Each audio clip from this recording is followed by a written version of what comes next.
What is up, bitches? So, back at it again with the True Crime Tuesday. I know it's been a minute. I kind of took a break from true crime. I know, shocker. I just had this moment where I just got kind of tired of listening about death, you know? Sometimes we just gotta take a break from it.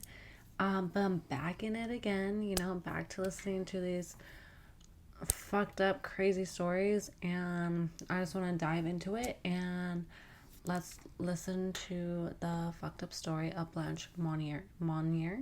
I don't know if I'm pronouncing these words right. If you speak French, please correct me if I'm wrong. But let's just dive into it. So we're gonna take you back to the 1800s. Okay, let's rewind it. So the story is about the Monniers. Okay, so it's gonna be Louise Monnier, her husband. They're a very respectful family. They're very well known key figure in the community, high society. She's known for her charitable work. I have so much information, so just don't mind me in this car over here. I always have so much, so much. And you know, I'm trying to give you guys the facts. I'm not trying to forget anything. Okay, so yeah, just listen to my voice, all right? So she's known for her charitable work. Receives awards for it and her generosity. Her husband's head of a local art facility. They're both very well known. Okay, and they have their daughter named Blanche, and then they also have a son named Marcel. So Blanche is in her 20s. She's very beautiful. Um, she's in like a magazine known for like having.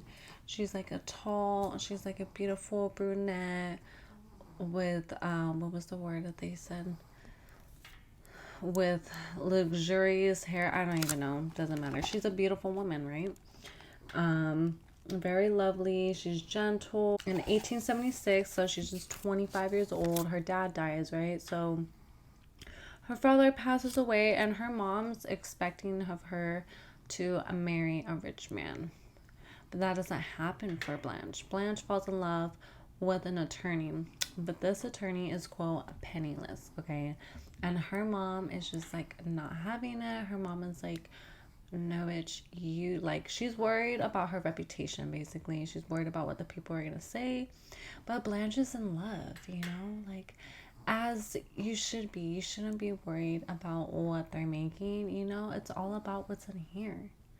Okay, she's not a gold digger like her mom is trying to be, right? So her mom, she expects her to marry a suitor, and it's just not going how she wants. He's, first off, a lot older than Blanche. He's not in the same social class, and like I said, he's penniless. Okay, so basically, she tells her mom that like she's gonna threaten to elope this guy, and the mom basically locks her daughter up in a 9 by 12 attic and is like, I'll let you out as soon as you agree to like marry somebody else. And Blanche is like, no, mom, go fuck yourself. So like she's in there, right? She's up in there. She doesn't let her daughter wear clothes. She doesn't let her daughter bathe, and she's feeding her fucking scraps, basically. Blanche is like screaming, all right? Blanche screams for help. The neighbors hear, and Louise just says, like, my daughter has gone mad. Like, she's insane. And at that time, I don't know, I guess it was like normal for witches to go insane. You know, like, girls go crazy all the time. Like, girls just lose their mind. It's normal, you know? So they're like, oh, all right. The screams, after years, like the screams stop. The windows are boarded up, and she tells the neighbors that like she's gone off to an insane asylum, and they don't really like question it. They just kind of sympathize for her, and they don't want to keep bringing it up because it's like a fucked up situation. So they just eventually forget about this poor girl. So eventually May 23rd, 1901, the Attorney General of Paris receives an anonymous letter. Quote reads, Monsieur Attorney General, I have an honor to inform you of an exceptionally serious occurrence. I speak of you, a Spencer, who was locked up in Madame Monier's, Monsieur, I don't even know if I'm saying that, half starved and living on a putrid liver for the past, can you guys drum roll, please? How long do you think she keeps her in there for? How long do you think she keeps her in there for? 25 years. 25 years. 25 years. Decades. Her daughter's in there for 25 years. Drops mic. I can't drop that mic because it's expensive. Okay. So, in her own field, he gets a letter. He knows who the Monniers. He knows who they are. So he's like taking this cautious. He wants the cops to check it out, but he wants them to be like careful, you know, because if this is like a fake letter, then it's just gonna look really bad. Blaming a wealthy family and keeping their daughter locked up in an attic because wealthy families don't like to be blamed for stuff like that, you know.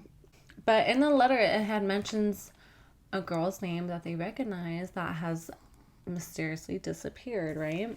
So the officers finally force their way into the home.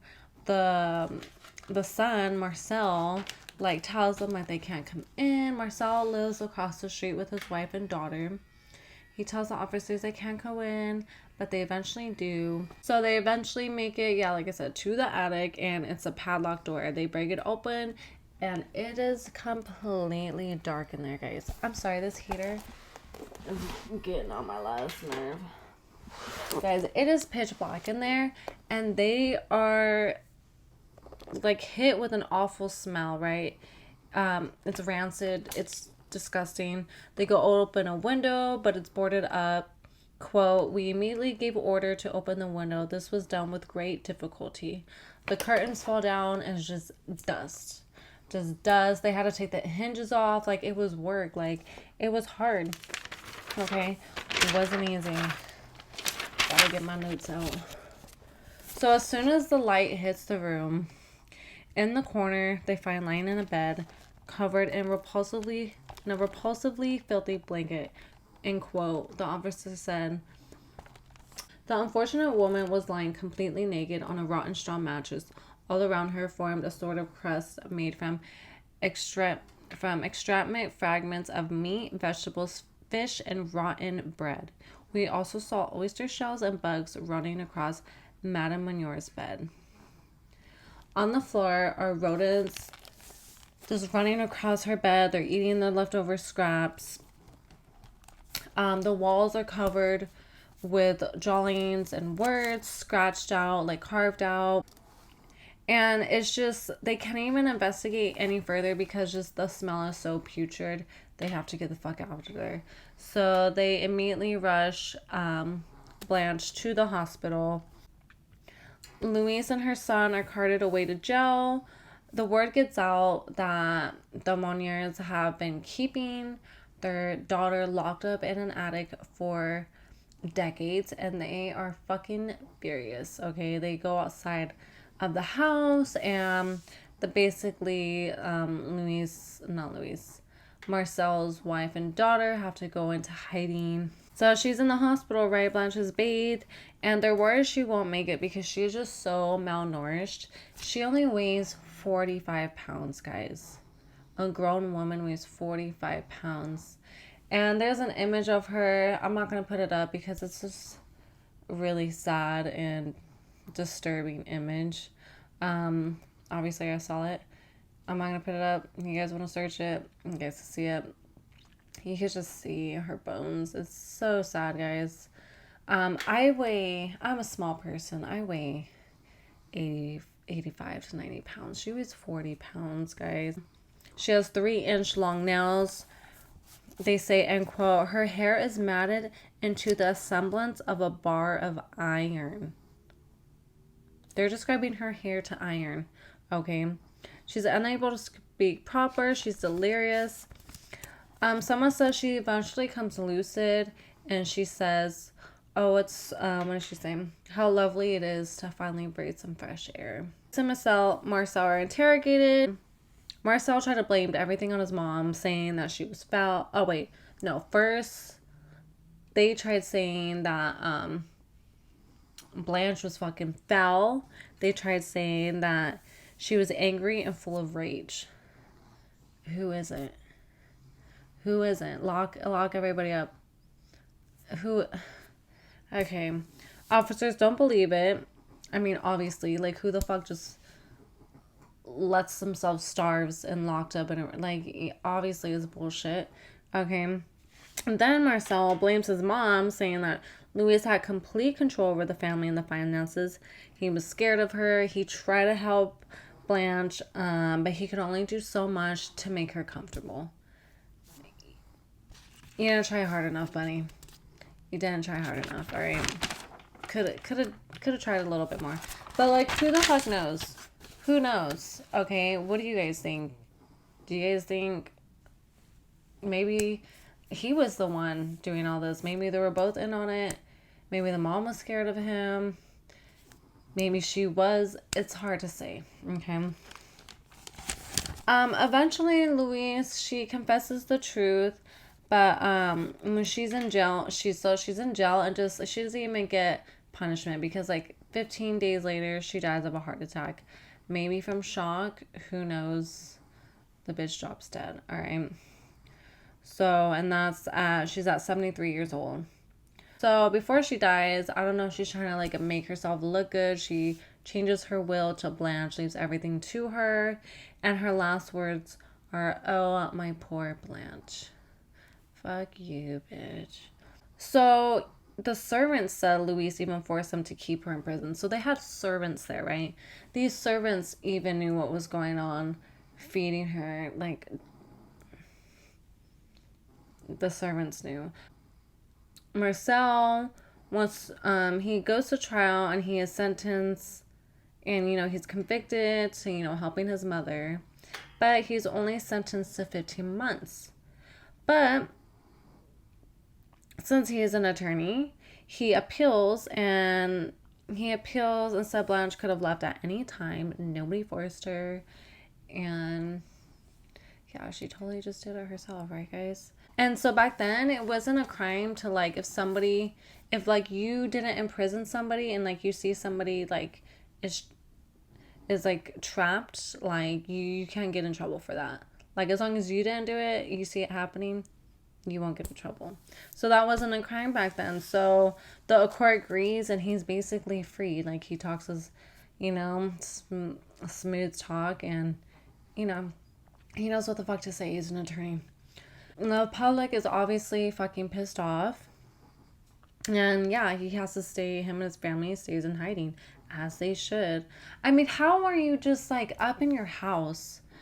I'm just thinking, how are you just like sitting dinner, eating? I'm sure they, I keep hearing noises outside. I'm sure they're eating their like fancy foods.